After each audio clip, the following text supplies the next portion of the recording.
Hey everyone, this is Pete, and welcome back to Atari A to Z, a series of short playthroughs of Atari 8-bit games, some which I grew up with and some which are new to me. Today is one of the latter, although I remember knowing of this one's existence back in the day. It's not really a game technically. What we're looking at is something called Jane's Program.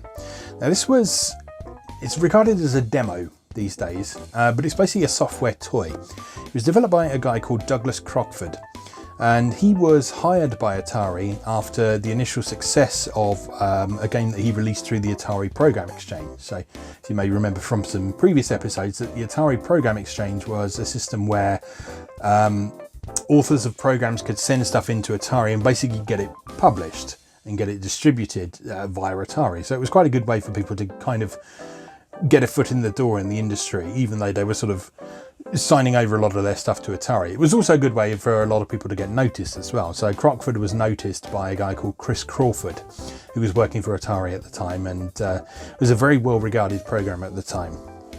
But so during his time at Atari, Crockford produced a number of experimental audio-visual demos, most of which were designed to produce tools and methodologies that could be incorporated into games in some way.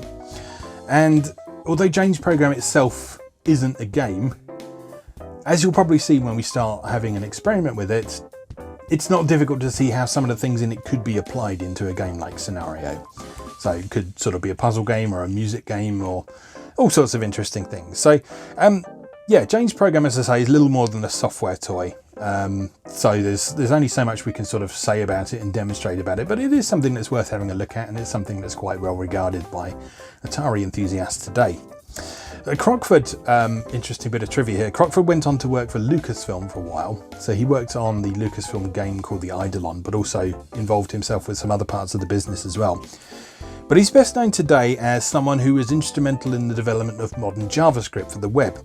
And particularly, he's credited with the popularization of the data format JSON, which is used on all sorts of websites and web apps and services these days. So yeah, he's still very much an active player in sort of the technology industry today. I think he works for PayPal now. But yeah, he very much played a leading role into making the web what it is today, in terms of technology anyway. Certainly not in terms of community, eh? But anyway, enough talk of that. Let's go play with Jane's Program. Okay, here we are with Jane's Program by Douglas Crockford. Now, as I say, there's only so much we're going to be able to say about this because it is basically just a demo. But it's an interesting one, and one that I remember seeing praised by various magazine writers and that sort of thing. So what happens in Jane's Program is you start with this blank screen here, and you can control a cursor with your joystick, and pressing the fire button drops a block, which then bounces a few times and then lands down there. And you can keep dropping blocks, and each block is a different colour and plays a different note. And you're not limited to sort of dropping them evenly. So you can drop them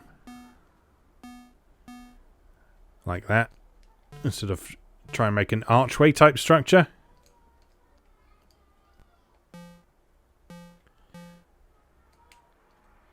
And so yeah, this is not a game as such, but it is something that you can have some fun playing with.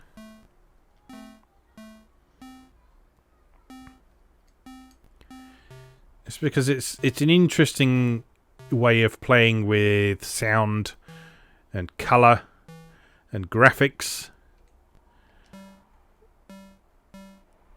and designs.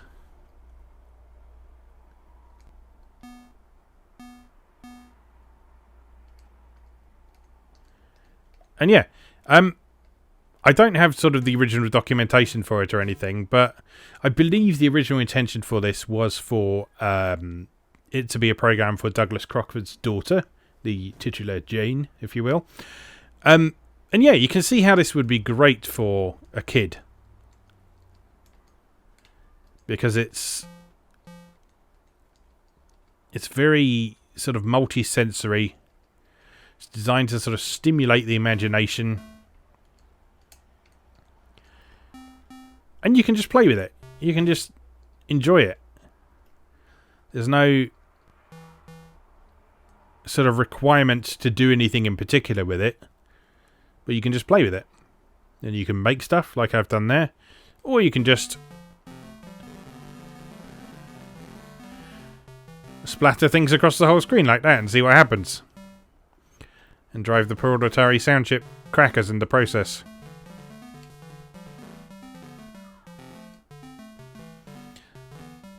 As it tries to play more than 4 sounds at once, which is not something that it's capable of doing. But yeah, there is an eventual limit to how many things you can put on screen at once.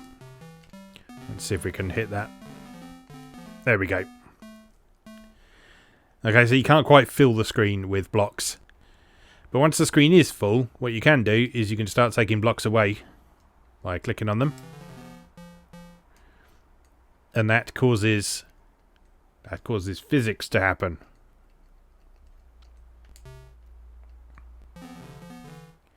Which is pretty impressive, really, because like we still think of physics models in games being quite a recent thing. And obviously this isn't anywhere near as sophisticated as the physics models we have today, and not even as sophisticated as the physics models in stuff like Angry Birds and that sort of thing. But it is still a physics model, which is not something I remember seeing a whole lot of back in the day.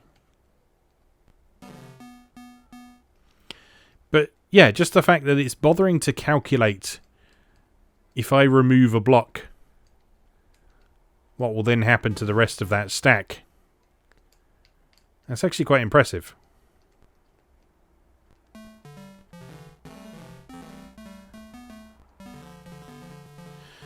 And yes, I just wanted to give this I did call it a game. I mean, it really isn't.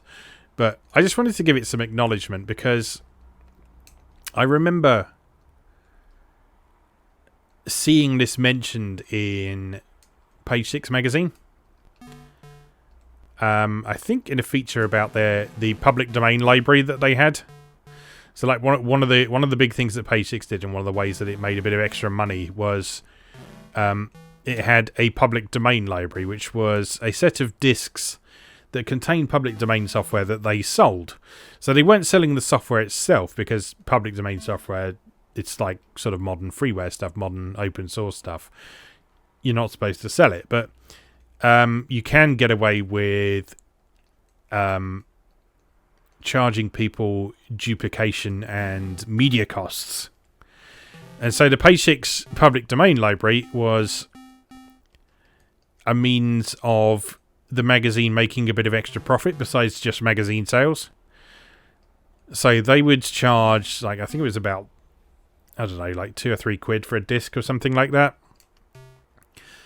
And you paid for that, and you would get a disc with maybe, I don't know, 8, 9 or 10 programs on it. Some of which were written in BASIC, some of which were machine code programs, some of which had appeared in magazines, some of which were former type-in listings from Antic magazine and Analog magazine in the United States, some of which came from the Atari Computer Enthusiast newsletter in Eugene, Oregon, which is where a lot of public domain software on the Atari 8-bit originated from. And yeah, I remember a feature in Page 6 on some of the discs that they thought were particular highlights. And I remember seeing Jane's program being mentioned. And I remember it specifically being described as it's not really a game, but it's something you might want to have a play around with because it's interesting. And it's something people with kids, you can catch it while it's bouncing, something that people with kids might want to show to those kids. And it's something I can see being good for things like sort of complementary therapies. So if you ever looked into sort of things like music therapy and colour therapy and that sort of thing, very good for people with mental health issues, behavioural issues, that sort of thing. Probably very good for people with autism as well. I know certainly probably part of the reason that I'm finding this so compelling is because of my Asperger's. I am fascinated by patterns and colours and the way that things like this interact with one another.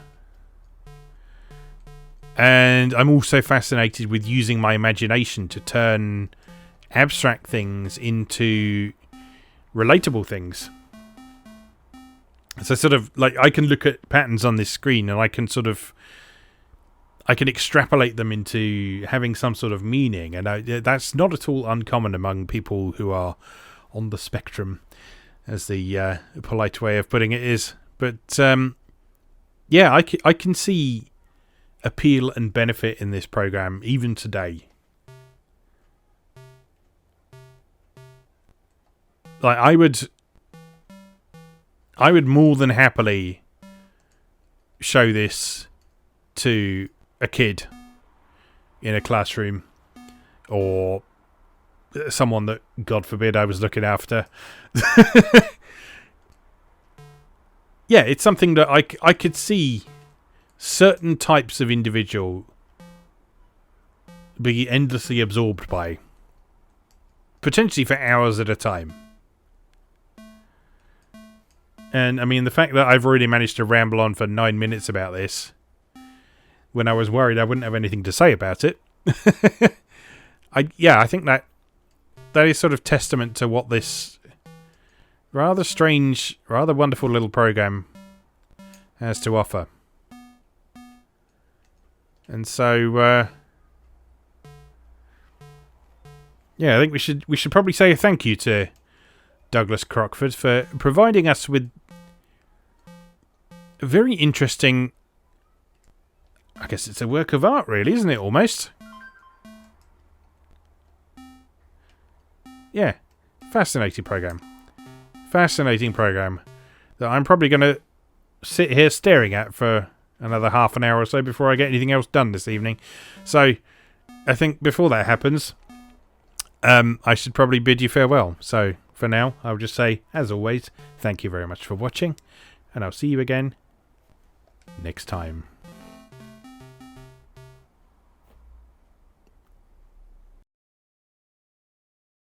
Thanks for watching. If you enjoyed this video, please help out the channel by leaving a like or a comment and subscribing. New episodes of Atari A to Z are on Tuesdays and Atari ST A to Z on Thursdays. Check out atariatoz.wordpress.com for a full archive. Do please also check out my other projects moegamer.net, where I explore Japanese and Japanese-inspired games from yesterday and today, and videopackgames.wordpress.com, which aims to catalogue a small but well-formed library of the Philips G7000 Videopack computer, also known as the Magnavox Odyssey 2. You can also support my work on Patreon or buy me a coffee. You can find links to do both down in the video description. Thanks again, and I'll see you next time.